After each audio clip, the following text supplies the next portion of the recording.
controversial topic, which is funny because it's a religion. One of the main divides is proselytization versus an independent mindset. The people that are in the proselytization camp that want to bend the knee and have this almost Judeo-Christian John the Baptist style thing, that there's some vague historical references that might have Christian influences, and if you can't tell by my rhetoric, I'm not in that camp. At the same time, I don't tell my kindred that they shouldn't do that, because I'm not going to dictate to them how they want to worship. What does worship mean? In a social sense, in a colloquial sense, we see worship as this Christian idea, kneeling at the altar and praying and all this other stuff that honestly is not the original intention of the word. Worship literally means to give worth. It comes from the word worth, worship, right?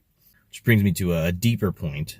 We should strive to understand why we do things. With worship, we have to think to ourselves, what are we giving worth to? The Blot is probably the major ritual. You have what are called Blot and Sumble. Blot means sacrifice.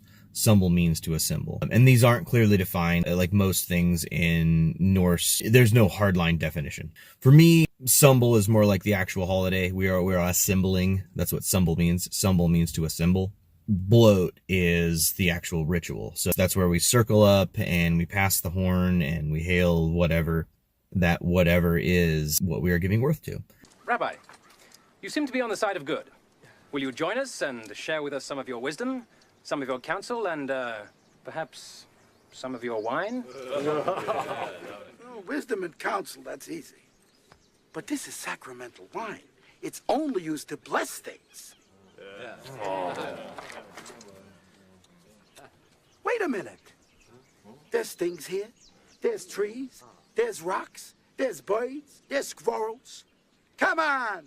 We'll bless them all until we get fresh naked. So, for example, I use my monster can as a prop here. I might hail the trees that give us oxygen, etc. Well, I'm giving worth to that. On a spiritual level, a level that we can't quantify, the belief is that we are giving a certain energy to that thing. So in the spiritual plane, the existence of that thing has more of a resonance. In the lore, there's sort of a nourishment loop between us and Yggdrasil, the world tree, in that our actions, thoughts, and deeds feed the will of earth that feeds the tree. And that's kind of the spiritual definition. But in a practical sense, which we can quantify, we are recognizing the worth of something. If I hail the trees, I am recognizing that they are important and, give us oxygen, etc. The same thing with a person. Easy one, my wife, right? This is somebody that helps me out, backs me up in life, etc. When I hail her, I am showing to either her if she's there or my kindred, usually both, that she has a certain worth to me, and I am defining that worth. That's really the basic understanding of Blot and Sumble. Now, as far as personal worship goes, at a solitary level, let's say you're a solitary heathen that doesn't have a kindred, nobody in your area either jives with your idea of heathenry, don't have that many people in your area. When I lived in Sacramento, there's a lot of AFA down there, and I do Blot and Sumble occasionally with them, but not very often. There was a couple of people. It wasn't really a community that you could get in with unless you were part of the AFA, which obviously is not my get down. Let's say that's you. One of the easiest things to do is to set up an altar. When I go over the archetypes, I'll go over that a little bit more specifically about finding which archetypes pertain to you and all that. But essentially, you would want things that are important to you. Let's say you're a craftsman. You might throw Wayland the Smith. He's more of a Welsh deity, but has Norse roots. You might throw Thor on there, or Odin for artistic inspiration. It really just depends on what you personally value. The purpose of the altar should have a deeper meaning for you. Like, you shouldn't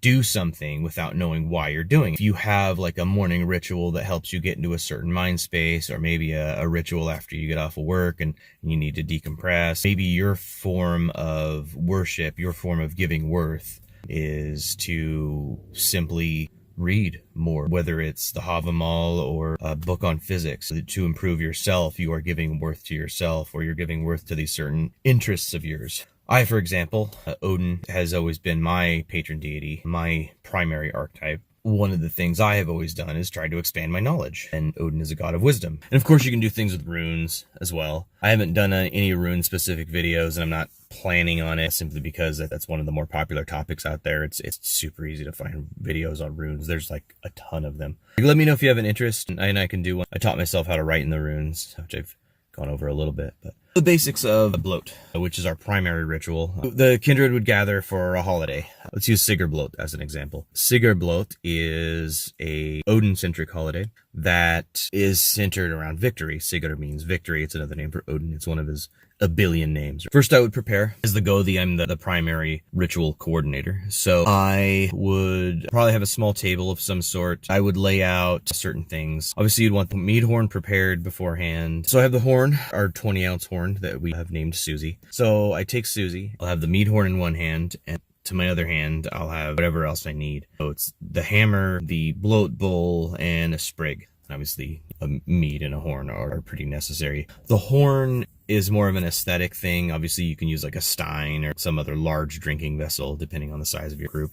Bloat bowl, I'll put a little bit of water in there so that it's not going to be fully mead. There was one time that we sacrificed, as humanely as possible, of course, a pig, and we used the blood for the actual sanctifying. Not something I would recommend. It takes a lot of coordination. However, I did think it was very important for us to understand where our meat was coming from. We obviously don't just murder the animal. We also prepare it, and we also ate it, and that was for summer solstice one year. But typically it's just some water in a bowl. If it's wood and you throw some runes on there, all the better. Aesthetic choices can help to get people into the mindset. And that's kind of the reason we use a horn instead of like a large stein or something like that too. It's just an aesthetic thing to help people get into that mindset. Plus it's cool to drink from horns. Most of us have our own personal drinking horn. You got the bloat bowl, you've got your hammer for the sanctifying and the hallowing. And then what we'll do is we'll take the horn, and you can use your hammer pendant, or you can use your fist, use an actual hammer. I have axes and like a war hammer, and I've used those before as well. Important thing is that whatever you're using symbolizes the hammer of Thor, because the hammer of Thor was used to sanctify. So obviously the reason for that is that there's history to back that up. I mean, you can philosophize about lightning and his protective aspects being important for blessing and all that. So right before you make the sign of the hammer, like I go through a spiel about like, hey, well, this is why we're here, da da da da. So if I like Sigurd Blow, kind of talk about victory a little bit and Odin. Trying to get too long-winded, even the interested people will get a little bored if you're too long-winded and too dry. You have to find your own style. I mean, sometimes when I'm editing these videos, I sound a little too monotone to myself, and I try not to, but honestly, I'm just tired because I work constantly. Yeah, then you sanctify with the sign of the hammer, and then you raise your arms in the position of the Algizrun, and you'll say something a little more poetic, like you've come to hail the Allfather, Warfather, God of wisdom, inspiration to Berserker and the arts. Something along those lines. And before a holiday, I'll start thinking about what I'm going to say. I'll always like look stuff up, and probably about a week prior, I'll load up my YouTube queue with a bunch of different videos on a bunch of different stuff, and look up websites on what little downtime I have. But before I pass the horn, which I always pass to my right, I don't really have any specific reason for doing that other than it just kind of feels right. It's probably because I'm right-handed, to be honest. Before I start that round, I will state what that round is for. I used to kind of do it off the cuff and just wait till the horn ran out of mead. And then there was one solstice where we just had a ton of people. It just took so long to do the bloat that I saw so many bored faces, honestly, and it was bad. I'm doing a bloat. I don't want to see people bored. I want to see people interested. So I've narrowed it down to four rounds. First round is why we're there.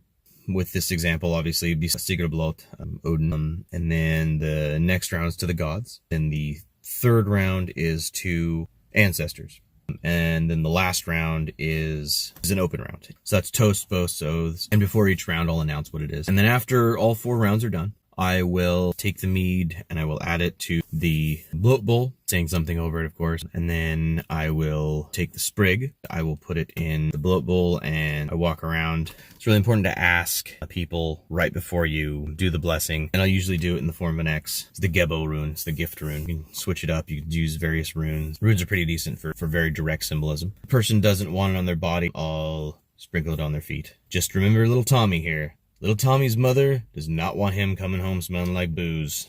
Little Tommy's mother might just be an angry woman that fancies herself a shield maiden. Honestly, you don't want to ruin the frith of your kindred. Frith essentially means like peace. I'm going to do a video on that one as well. But also means interpersonal relations. And after I'm done with the blessing, I take the bowl, the bloat bowl, and I take a plate that has been prepared beforehand of a little bit of every single food item that we've had. And I will go over to what is typically a spot that we consistently use at Jarl Earthmover's house. He's got a cherry tree in his backyard, and we use that to give a portion to the Landvitier, the land whites. I'll always say something about giving back to the environment, etc., and really just reminding people to care for the environment.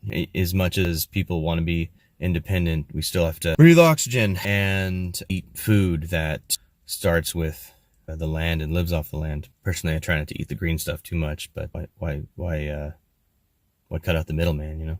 Just eat that cow. There's been a mistake. You've accidentally given me the food that my food eats. And you'll notice that each part has a heavier philosophical part to it. When we pass the horn, we're not only sharing something about ourselves and something that's important to us, but we're also giving worth and using something like mead or even beer and kind of like loosen up the lips a little bit. You don't have to drink. That's pretty important. You can just kiss it and pass it. You don't even have to really say anything. It's pretty important not to make people feel like they're on the spot or excluded or anything like that. You'll get new people, or maybe you are a new person, and you don't want to make that person feel bad. You know, they should feel welcome. And some people may not know the gods well enough to say which one they're trying to hit. Sometimes people will be like, is there a god of, like music? You know, maybe, well, Bragi is basically a god of music, right? He's the god of skalds. I'll kind of help them along sometime, and not everybody's gonna feel compelled or even feel comfortable enough. And everybody repeats what you're hailing. Like, for example, whenever I say, you know, hail Odin, Allfather, and all that at the Sigurblot, everybody would say hail Odin. You get some people that just straight up yell Skald, which is fine. I notice I in some of my videos with it, Skald means horn, but I'm not gonna yell that out because I think it'll confuse people. I think it's just an easy thing to yell out. Skald refers to the communal vessel. Apparently people in Scandinavia still say it, or various things depending on their dialect, but it's essentially the same word. Kind of an easy thing to yell. So it's bloat, and then Sumble just means to assemble. For Sumble, I personally consider the holiday itself to be Sumble. We are assembling for this holiday. If you have any questions about bloat, Sumble worship, or you want to add something, maybe your kindred does something a little bit different, maybe we're taught a little bit differently, comment below. Let's make this a discussion. The only way we can learn is by having our beliefs scrutinized. I'd rather be proven wrong than stay wrong. And it's only through harsh trials and tribulations that we become better people. Just like a strong blade is forged through fire and force, it's also forged through a long history of knowing how to shape the metal. And human thoughts and ideas are the same way. So please comment down below if you have any questions, comments, complaints. Be better tomorrow than you were yesterday. We are the sum of our actions. I will be making a video on the archetypes pretty soon. Not sure if it's going to be my next video, but in that video I will go over altars and stuff like that a little bit more. Like, comment, subscribe, do the thing. I also have a subreddit now called Grimwolf. Feel free to follow. Like, nobody on it right now. Maybe one of my 38 followers will. When they come, we form a circle in the center of the room, backs to one another. I am not a warrior. Very soon, you will be. Skull.